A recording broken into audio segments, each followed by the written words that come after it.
Selamat pagi semuanya. Ketemu lagi dengan saya, Dian Agustin, dosen dari Prodi Arsitektur UPN Veteran Jawa Timur. Kali ini kita ketemu dalam mata kuliah Teori dan Metode Perancangan Arsitektur dengan subbab Teori Pramodern dalam Arsitektur. Dalam minggu kedua ini, kita akan membahas tentang teori dalam arsitektur untuk mencari apa yang sebenarnya harus dicapai dalam arsitektur dan bagaimana cara merancang yang baik. Kemudian, kita juga akan membahas tentang aplikasi teori tersebut dalam kaitan dengan kosmologi, estetika, dan sosial. Kita buat timeline peradaban dunia dan teori arsitektur yang menyertai dimulai dari masa peradaban kuno sampai dengan gotik ya, dan ini terus berlanjut gitu. Tapi pembahasan kita untuk sekarang ini sampai dengan gotik. Jadi di masa Mesir, kemudian Yunani, Romawi, Bizantium, ya, Islam, dan Gotik. Kita masuk pada paradigma mitologi dan kosmologi. Di dalam buku Anton Becker, kosmologi itu menyelidiki dunia sebagai suatu keseluruhan menurut dasarnya. Kosmologi bertitik pangkal pada pengalaman terhadap gejala-gejala dan data-data. Akan tetapi, gejala dan data itu tidak ditangkap di dalam kekhususannya, tetapi langsung dipahami sebagai intinya.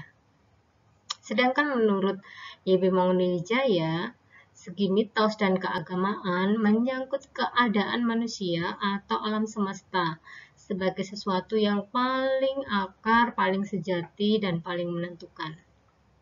Jadi dalam hal ini manusia adalah yang sebagai objeknya ya, jadi menyangkut keadaan dari manusia.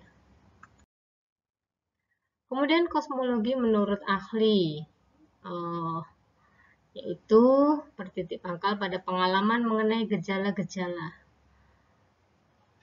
dan manusia menghayati diri tenggelam dan bersama seluruh alam dan alam gaib, gitu ya.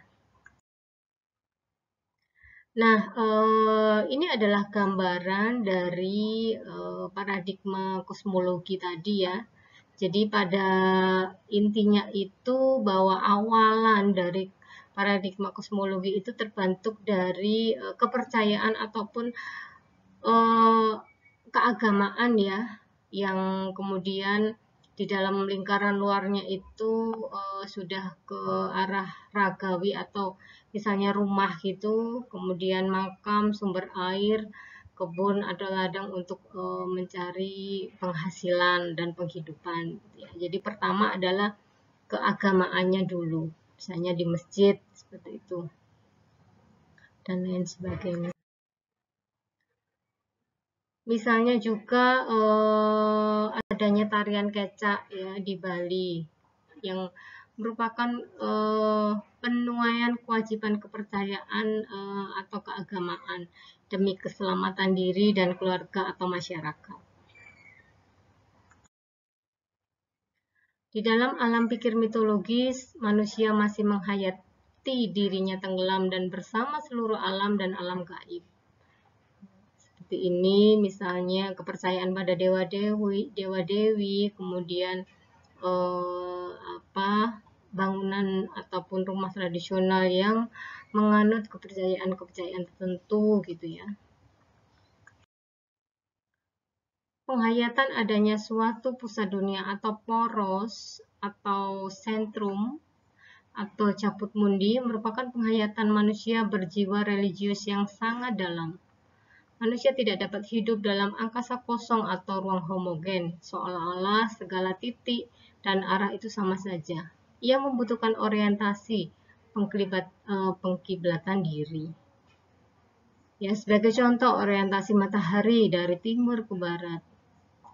Ya, banyak bangsa yang percaya bahwa matahari adalah sumber segala kehidupan.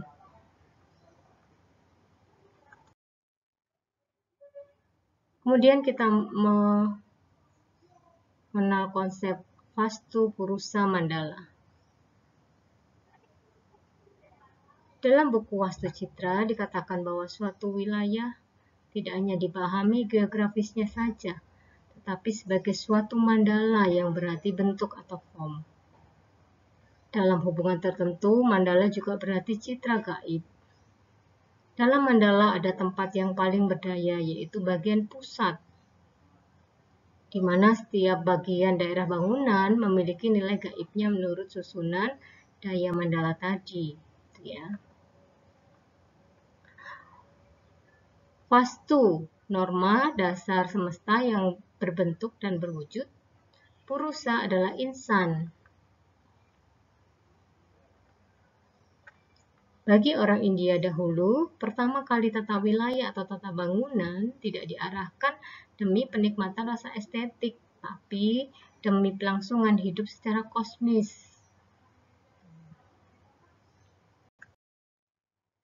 Nah, seperti ini ya. Jadi, susunannya itu berdasarkan pertimbangan kosmologi seperti lintasan matahari, rotasi bumi, medan magnet, dan sebagainya. Ya. Bentuk bangunan yang paling baik untuk site adalah bentuk baju sangkar ya, menurut ya, kepercayaan di India.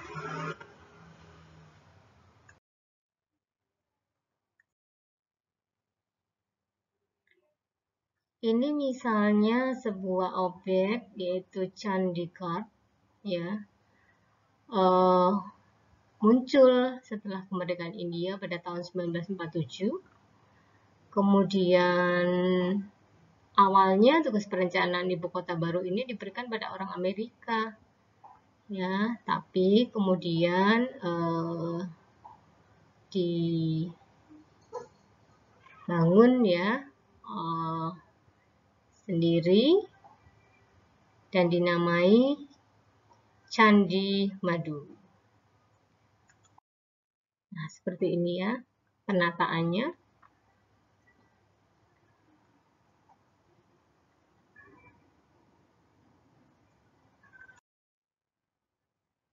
Konsep selanjutnya adalah konsep Tribuana. Pada masa-masa dahulu, masyarakat telah membagi dunia dalam 3 lapis, yaitu dunia atas, dunia bawah, dan dunia tengah. Dunia atas itu didiami merupakan implementasi dari surga, dunia bawah itu dunia mau, dan dunia tengah yang didiami oleh manusia. Nah, seperti ini di dalam Candi Borobudur pun terlihat ya, seperti itu susunannya. Teori atau tema yang berkembang. Ya. Dari buku Kosmologi dan Ekologi, filsafat tentang kosmologi sebagai rumah tinggal, dirinci adanya beberapa tema yang berkembang dalam paradigma mitologi dan kosmologi ini. Jadi ini ya beberapa tema yang berkembang baik di Indonesia, di India maupun di Barat.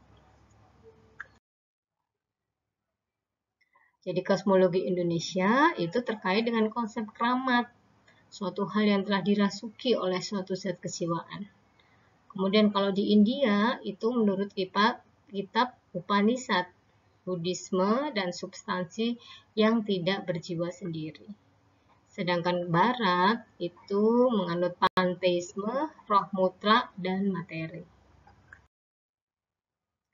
Dan selanjutnya adalah paradigma estetika. Estetika pada awalnya merupakan cabang ilmu filsafat, tetapi kemudian estetika tidak lagi hanya bercorak filsafat, tapi sudah berkembang lebih luas lagi. Ya.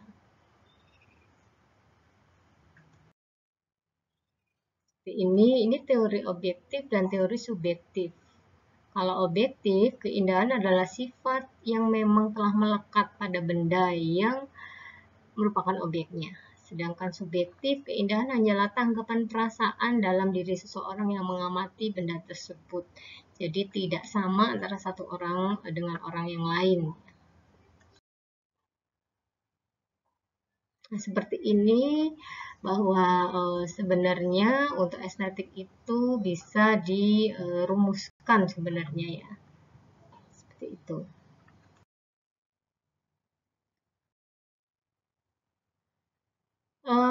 Kemudian dalam permulaan abad ke-17 menerjemahkan komoditis ini ya menjadi firmness dan delight yang kemudian menjadi sebuah ungkapan yang telah lama digunakan sehingga hampir menjadi suatu klise. Ketiga faktor ini selalu ada dan selalu berhubungan satu dengan yang lain. Jadi dalam konsep Vitruvius itu diterapkan juga ya pada era Yunani dan Romawi, dijabarkan dalam teori-teori estetika. Nah, misalnya pada masa Yunani adanya tiang-tiang yang kita kenal dengan tiang Dorik, Ionik, dan Korintian yang sangat ini estetik sekali. Kemudian pada masa Romawi adanya peninggalan bangunan-bangunan dengan langgam arsitektur romantis ya yang menampilkan kejayaan kekaisaran Konstantin. Nah, perbedaan antara Yunani dan Romawi, kalau Yunani menggunakan struktur tiang-tiang balok yang jelas, sedangkan Romawi lebih kompleks dengan menambahkan konstruksi busur. Arsitektur Romawi lebih menekankan fungsi, sedangkan Yunani menekankan nilai estetika. Masa bangunan Romawi merupakan gabungan beberapa bentuk geometris, sedangkan Yunani memiliki masa tunggal yang sederhana. Kita masuk ke arsitektur gotik ya. Setelah era Romawi, dalam arsitektur Kristen tertanam dalam katedral gotik. Cirinya yaitu struktur lengkung bersudut pada puncak sebagai upaya untuk mendapatkan proporsi antara ketinggian dengan bentang yang dikehendaki. Jadi menjulang tinggi. Kemudian Renaissance, langgamnya muncul pada era Renaissance atau pembaharuan. Fasadnya penuh dengan ornamen non-fungsional semata-mata untuk mendukung paradigma estetika. Ini ciri-ciri dari langgam Renaissance. Kemudian yang terakhir adalah paradigma sosial. Manusia diketahui sebagai makhluk sosial. Kemudian manusia tidak dapat hidup menyendiri, tetapi bersama-sama dengan manusia yang lainnya. Arsitektur sebenarnya 80% menyangkut masalah sosial, kemasyarakatan, dan hanya 20% yang menyangkut aspek teknis dan teknologi.